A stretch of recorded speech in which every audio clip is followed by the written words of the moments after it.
All right, tonight we have yet another story about the perks Supreme Court Justice Clarence Thomas accepted and did not disclose from his billionaire buddy Harlan Crow. ProPublica uncovered the evidence showing that Crow paid for Thomas's grandnephew to attend private boarding schools to the tune of potentially $150,000. Now, Clarence Thomas and his wife Ginny had custody of their grandnephew Mark Martin since he was 6 years old. According to Thomas, they raised him as a son.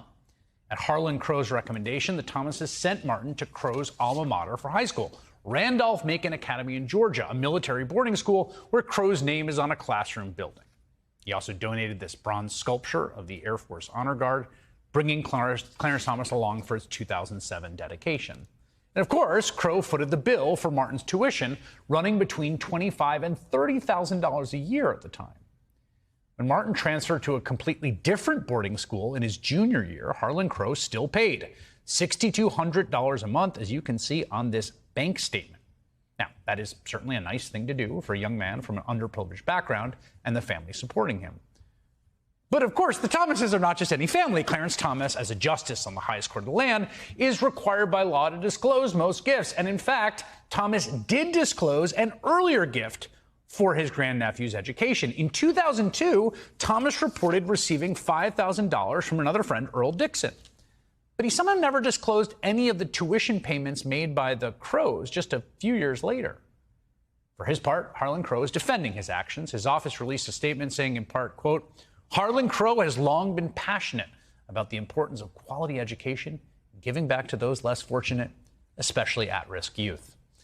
A friend of Justice Thomas also released a long statement on the matter, arguing it is a, quote, "malicious story, shows nothing except for the fact that Thomases and Crows are kind, generous, and loving people who tried to help this young man."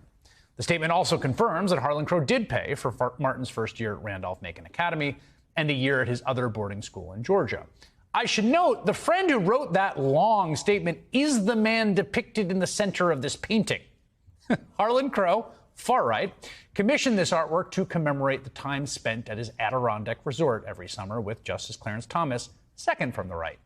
Now, let's just take a step back for a moment, consider the nature of this relationship between Harlan Crow and Clarence Thomas. They call it a dear and deep friendship, and I am not a party to it, so I cannot say one way or the other. But I can say it sure seems like a strange kind of friendship. According to Crow, it is a friendship that began when the billionaire offered the justice, he was already a justice, a ride on his private jet. It is a friendship in which Crow regularly takes Thomas and his wife and the grandnephew they raised as a son on six-figure vacations around the world on his yacht. Crow also purchased the justice's mother's house, spent tens of thousands of dollars to fix it up, and allows her to live there to this day rent-free. And now we know that Crow also paid for the tuition of the adopted son of Clarence Thomas. There is a word for this kind of relationship in English. It is called a benefactor. Obviously, for someone who is supposed to be an independent arbiter of justice on the highest court in the land, having a benefactor raises some questions about your impartiality and your independence.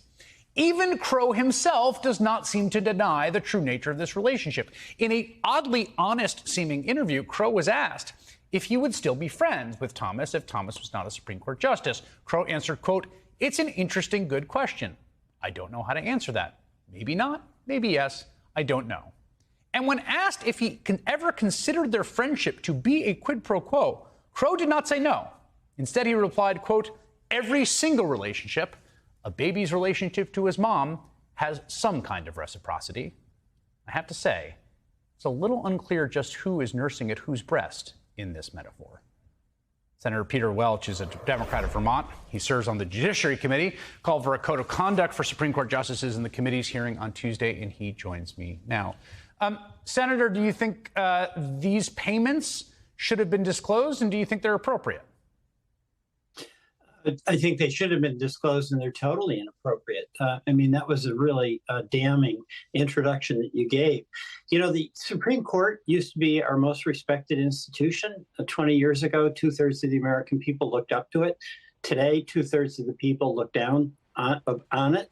And the loss of respect for the Supreme Court is really a threat to our democracy. We need a court that has the esteem and respect of the American people. So there's really two issues here. One is, these extraordinary gifts that were given to Justice Thomas. They're really shocking. But the other shocking thing is the lack of a code of ethics in transparency in the Supreme Court. Chris, we have about 850 judges at the district court, in the appellate court level, in the federal judiciary. All of them would have had to report every single one of those gifts, except for 9. And those 9 happen to be on the United States Supreme Court. So I am mystified that the Chief Justice, who has the custodial responsibility to do everything he can to enhance the reputation and respect for the court, won't step forward and have a code of conduct that applies to those 850 other circuit and appellate judges.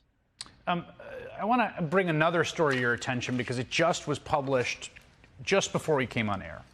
It's a story about Leonard Leo. Now, I don't know if we have the photo back from up in the script, the amazing painting.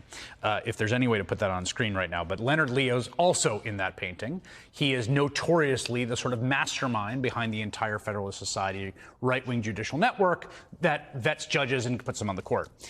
We have a story about him directing Kellyanne Conway about 10 years ago. There he is on the left, right next to Shorts Guy.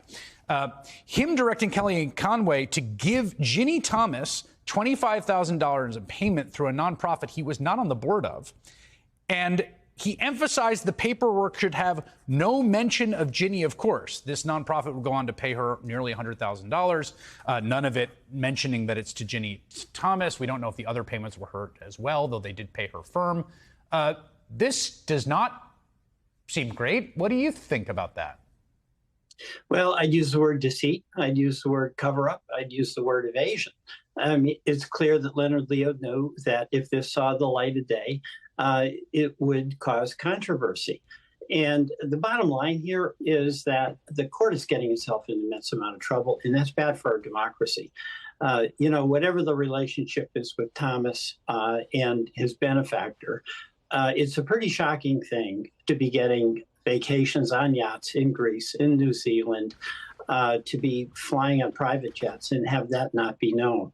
And obviously, the whole Federalist Society relationship is something that's extraordinarily important. It's been very discouraging. I'm on the Judiciary Committee now, as you know, but I've watched those Judiciary Committee hearings before, and when these nominees are put forward, the Judiciary Committee is an afterthought. The Federalist Society is the interview that really matters for those folks to get the imprimatur for approval on the Republican side. And that has been a long-term, concerted, and unfortunately effective effort by Leonard Leo. And we have to have a Supreme Court in this country that people respect. It's really important. And anything that any one of those justices does that erodes the confidence that our people are all entitled to, that the decisions are on the level, is wrong. The chair of your committee, Senator Dick Durbin of Illinois, has written several letters, I believe, to the Chief Justice. He's called on the Chief Justice to launch an investigation, to police the court more thoroughly. The Chief Justice rebuffed an invitation to come testify. Is that sufficient to put this on the Chief Justice?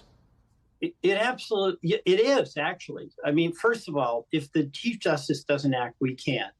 And what I want to make clear is that when it comes to the judicial decisions, Congress has to stay out. The court has the authority to make those decisions. But Congress has other authority, and that includes, with respect to the judiciary and the executive, setting salaries, setting ethical codes, setting what jurisdiction is appropriate for the court.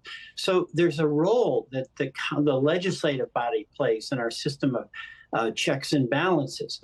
We can't get involved in judicial decisions, but we can't look the other way when there is conduct that is clearly eroding confidence in the judicial branch of our government.